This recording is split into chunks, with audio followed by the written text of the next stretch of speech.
वह कोई दैवीय शक्तियों का मालिक नहीं था, लेकिन महज तजुर्बे से औरतों की बॉडी लैंग्वेज का विशेषज्ञ बन गया था। वह औरतों के हाव भाव देख कर ही ताड़ लेता था कि कहाँ कामयाबी की गुंजाइश ज्यादा है। जहाँ भी उसे संभावनाएं दिखती, वहाँ वह तन मन धन से जुट जाता था और जल्द ही अपने मकसद में कामयाब भी हो जाता था।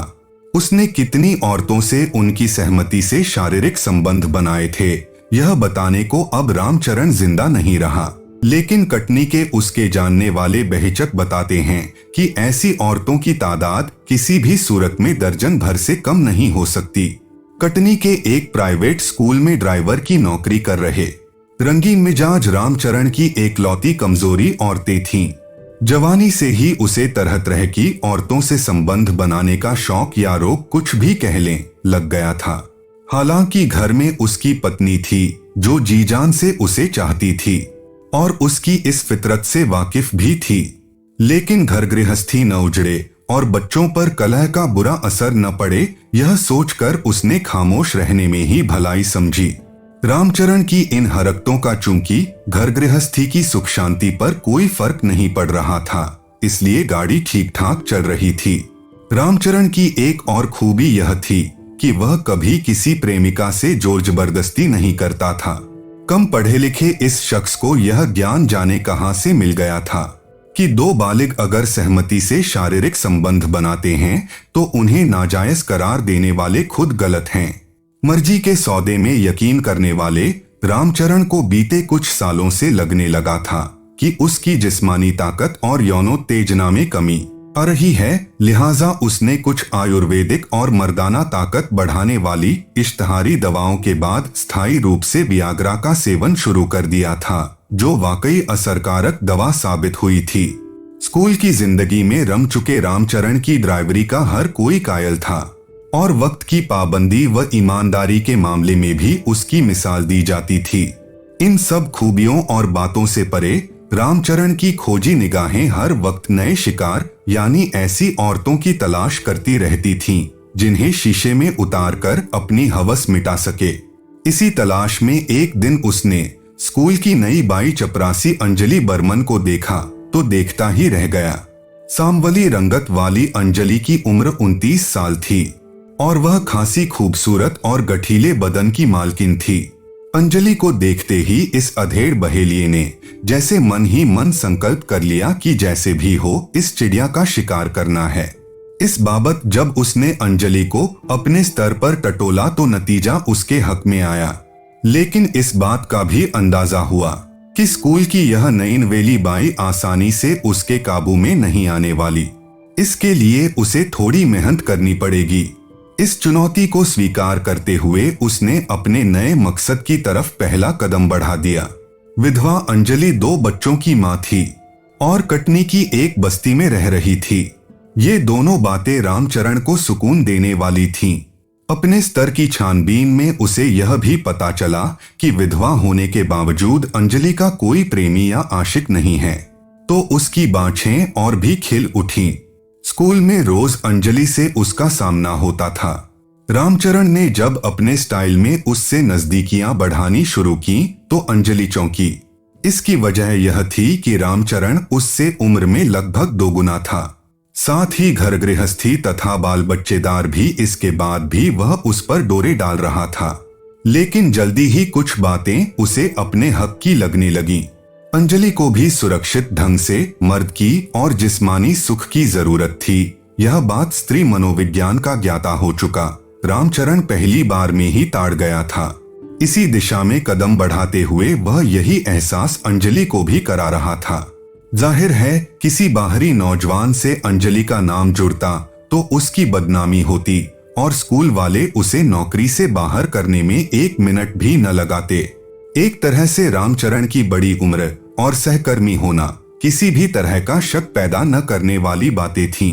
तजुर्बा और हालात दोनों काम आए तो जल्द ही रामचरण की रातें अंजलि के घर गुजरने लगीं। वह जानता था कि जितना ज्यादा वह अंजलि को बिस्तर में संतुष्टि देगा, वह उतनी ही उसकी दीवानी और मुरीद होती जाएगी। ऐसा करने के लिए उसने वियाग्रा की खुराक बढ़ा दी थी। अंजलि की संगत में आकर खुद को जवान महसूस करने वाले रामचरण के सिलेबस में त्रियाचरित्र का यह पाठ नहीं था कि जवान औरत को बातें भी रोमांटिक और जवानों जैसी चाहिए। मर्द कितनी ही शारीरिक संतुष्टि दे दे, पर उम्र का फर्क कहीं न कहीं झलक ही जाता है। एक वक्त ऐसा भी आता है जब ताकत बढ़ाने वाली दवाइयां भी एक हद के बाद असर दिखाना बंद कर देती हैं। अंजलि की तरफ से बेफिक्र और अभिसार में डूबे रामचरण को कतई एहसास नहीं था कि उसका अनुभव उसे धोखा दे रहा है और मौत दबे पांव उसकी तरफ बढ़ी चली आ रही है। वह 10 अक्टूबर की सुबह थी। मिंज को खबर मिली कि दमोह कटनी रेलवे लाइन के गेट नंबर 3 पर एक लाश पड़ी है। यह सूचना उन्हें रेलवे गेट के चौकीदार दीपक मंडल ने दी थी। मामला संगीन था, इसलिए पीडी मिंज तुरंत अपनी टीम के साथ घटनास्थल के लिए रवाना हो गए। चलने से पहले उन्होंने वारदात की खबर दमोह के एसपी विवेक अग्रवाल को देने की अपनी जिम्मेदारी पूरी कर ली थी। लाश देखकर ही उनकी समझ में आ गया था कि इसमें शक की कोई गुंजाइश नहीं कि मामला बेरहमी से की गई हत्या का है। रेलवे पुलिया के नीचे पड़े मृतक की उम्र 50 से 55 साल थी। लाश के आसपास जानकारी देने वाला कोई सुराग नहीं मिला था, पर मृतक की तलाशी में उसकी जेब से 2 चीजें बरामद हुई, जिसमें एक था मोबाइल फोन और दूसरी चौंका देने वाली चीज थी वियाग्रा का पूरा पत्ता। इस चौंका देने वाली चीज से एक बात साफ जाहिर हो रही थी कि मामला जायज या फिर नाजायज संबंधों का था। तय था कि इसमें कोई औरत भी शामिल थी, लेकिन जो भी था सच जानना जरूरी था। इसके लिए मृतक की शिनाख्त जरूरी थी। यह काम बहुत ज्यादा मुश्किल नहीं था।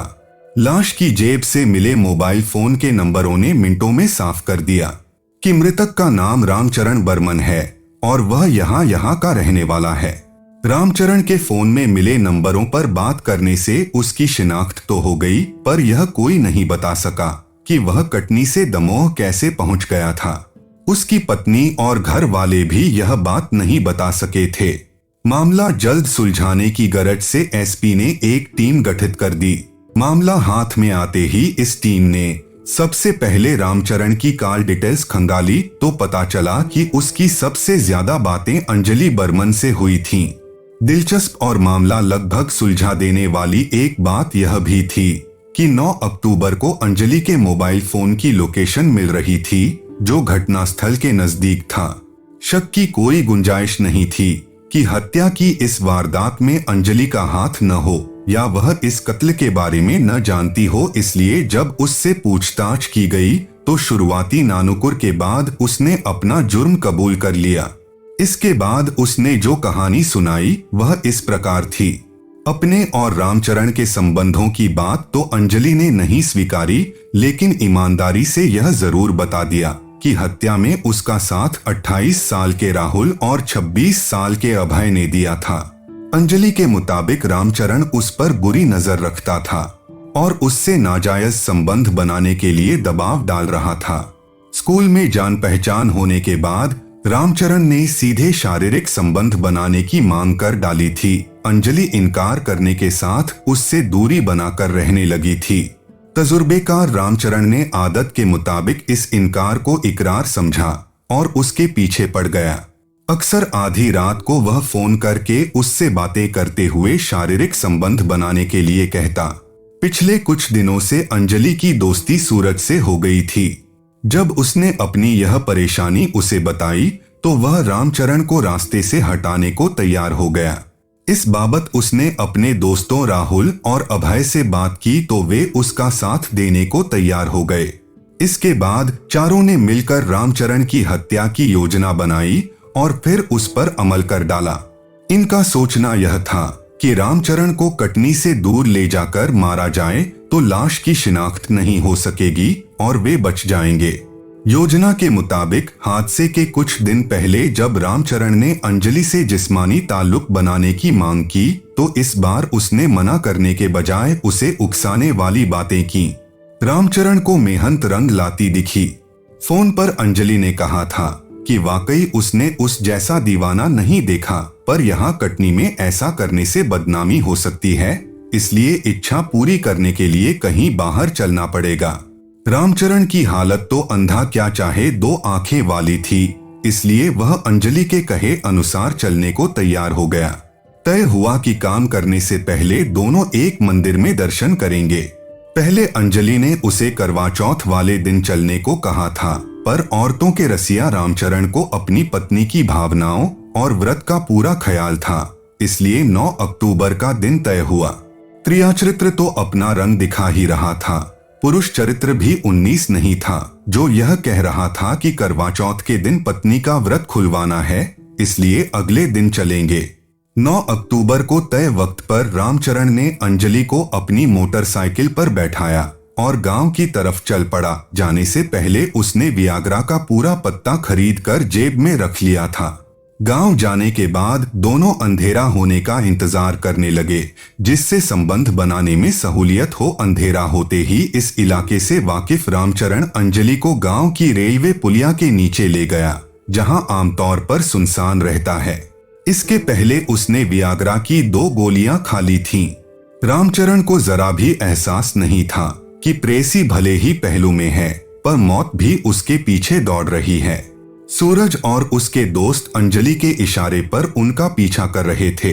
जैसे ही रामचरण पुलिया के नीचे सहवास के लिए अंजलि के ऊपर झुका, सूरज और उसके दोस्तों ने उसे खींच लिया।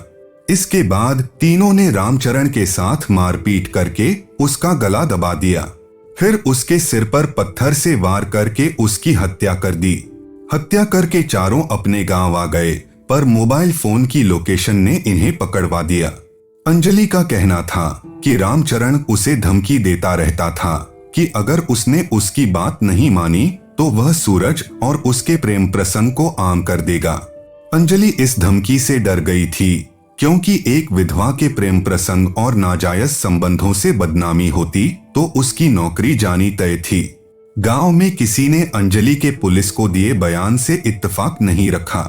उल्टे यह चर्चा आम रही कि रामचरण से ऊब जाने के बाद उसने सूरज से पींगे बढ़ानी शुरू कर दी थीं। इससे रामचरण नाराज था। एक दिन रामचरण ने उसे सूरज के साथ रंगरलिया मनाते रंगे हाथों पकड़ भी लिया था। इस पर दोनों में खूब झगड़ा भी हुआ था। जिसने हत्या जैसे जघन्य अपराध को अंजाम देने से पहले अपनी मासूम बच्चियों के भविष्य के बारे में बिल्कुल नहीं सोचा, जिनकी कोई गलती नहीं थी। तो दोस्तों आज के लिए इतना ही। Thank you guys.